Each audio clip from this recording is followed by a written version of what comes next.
Hi there. So today we're going to look at solving quadratic equations. And really it looks a lot like the stuff that we've been doing already with factoring quadratic functions and expressions and that kind of thing.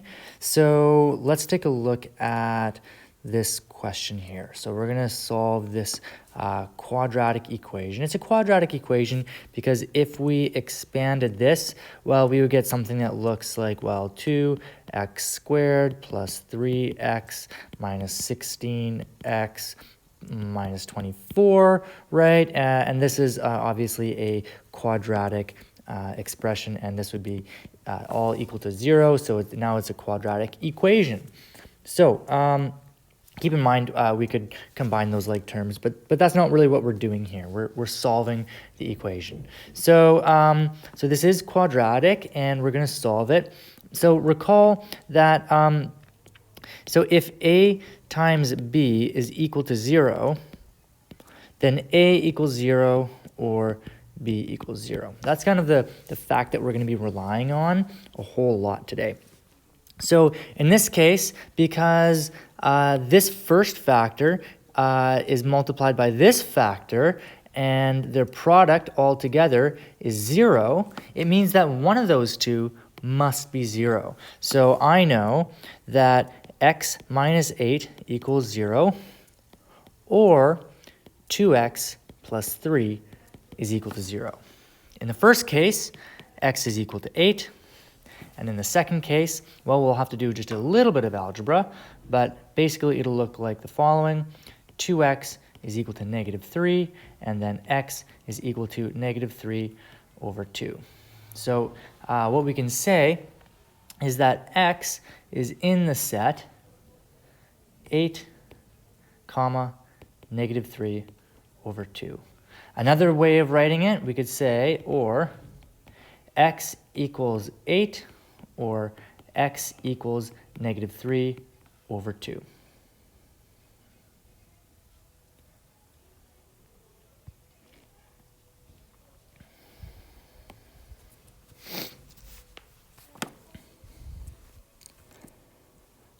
Okay, we're going to solve this quadratic equation, and this one is a little bit different because it's not factored.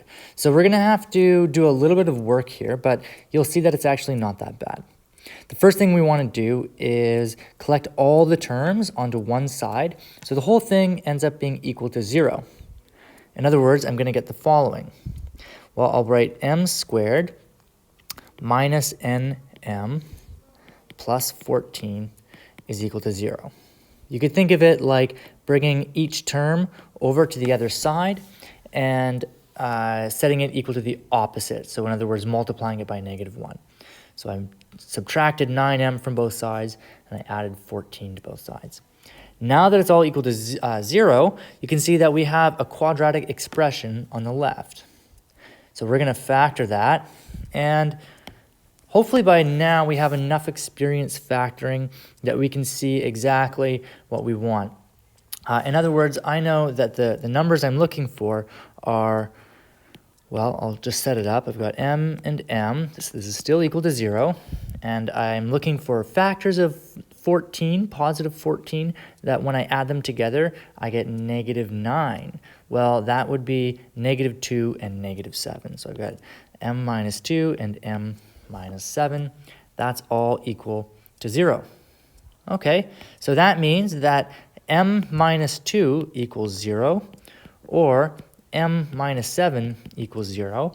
In the first case, that means that m is equal to 2, and in the second case, that means m is equal to 7. So we could say, using set notation, we could say that m is in the set 2, 7, or we could say or we could say that m equals 2 or m equals 7. Either of these solutions are totally, completely valid.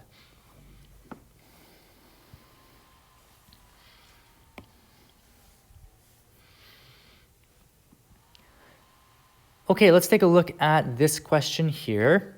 So this one is a little more tricky, but it's really not that bad. So we're going to do the same thing as before. I'm going to collect all of the terms onto one side. So I'm going to get 36n squared minus 42n minus 120. Now, oh yeah, all equal to 0. Now these are pretty big numbers, but let's think about any common factors that these might have. Well, I think that 6 is going to be the biggest common factor, or the greatest common factor among the coefficients. So 36, 42, and 120, they all have 6 as a common factor. 36 is equal to 6 times 6, 42 is 6 times 7, and 120 is 6 times 20.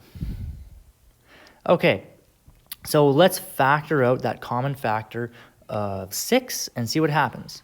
So I've got 6 times 6n squared minus 7n minus 20. And that's still all equal to 0. Now I'll show you a little trick. We can completely ignore this 6 now.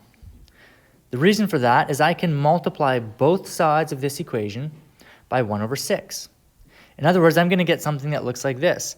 I'll write 1 over 6 times 1 over 6. So I've done the same thing to both sides of the equation.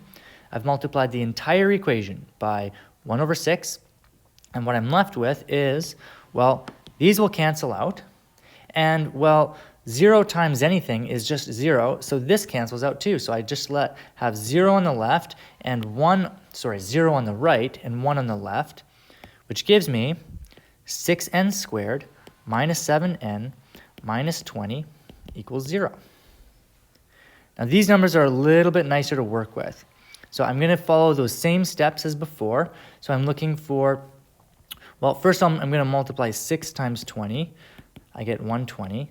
So I'm looking for, and keep in mind that's actually negative 20. So this is negative 120. So I'm looking for factors of negative 120 that when I add them together, I get negative 7. So let's try a few different numbers and see where they take us. So I'm going to start with just the ones that I have already just staring me in the face, 6 and negative 120, and sorry, 6 and negative 20. Let's see what I get. So if I add 6 and negative 20, that's equal to, well, negative 14. It's not that far away from negative 7, so we're actually going to be pretty close. I do need this negative number to get a little bit closer to 0, which means that I need these two numbers to be a little bit closer together. So I'm going to see if I can reduce the negative 20 and increase that 6 and see what happens. So maybe I will try 8 and negative 15, because 8 times negative 15 is negative 120. Let's see what that gives us. Well, if I take 8 and I subtract 15, that's going to give me negative 7. Turns out that's my ticket. So I'm going to rewrite this as 6n squared minus 15n plus 8n minus 20 equals 0. Finally, I'm going to factor the first portion here, and then I'll factor the second portion. So I'm going to factor this. I'm going to factor this, and let's see what I get. Well, I think I can pull out a 3n from the first one, so I get 3n times 2n minus 5 plus, looks like I can factor a 4 from this one, and I will be left with a 2n minus 5. Again, that's all equal to 0. Finally, I'm going to factor out a 2n minus 5. So I have 2n minus 5 times 3n plus 4 equals 0. So what I have now is the following. I know that either 2n minus 5 is equal to 0 or 3n plus 4 is equal to 0. In other words, 2n must be equal to 5, or n must be equal to 5 over 2. On this side, 3n must be equal to negative 4, or n is equal to negative 4 over 3. So n must be in the set 5 over 2 and negative 4 over 3. Or if you prefer, you could say n equals 5 over 2 or n equals negative 4 over 3. Now, in the previous questions, we were encouraged to check our answers. So let's talk about how we would check our answer with something like this. So the way we would check our answer for this type of question is we just plug in our values of n and make sure that they actually work in the original equation. So let's try that. So if I have that n is equal to 5 over 2, we'll do this one first. So if n is equal to 5 over 2, I'll have 36 times 5 over 2 squared equals 120 plus 42 times 5 over 2. Let's see what we get. Well, in this case, I have 36 times, well, 5 times 5 is 25, and in the denominator, I have 2 times 2 is 4, and this is supposed to be equal to 120 plus 42 over, or times 5 over 2. Now let's simplify some of the fractions. So 36 is divisible by 4, so these will cancel out, and I'll be left with 9. And 42 is divisible by 2, so this is actually equal to 21. So I get 9 times 25. 9 times 25 is equal to 120 plus 5 times 21. I'm going to do this quickly on the side. 9 times 25, well, that's going to be 45. That's 18 plus 2 is 225. So I have 225 is equal to 120 times 5 times 21, so 21 times 5. You could probably do this in your head, but I like to do this just to be sure, and I get 105. And it looks like 225 is indeed equal to 225. Now, I'm going to let you verify that this is indeed a valid solution to the equation.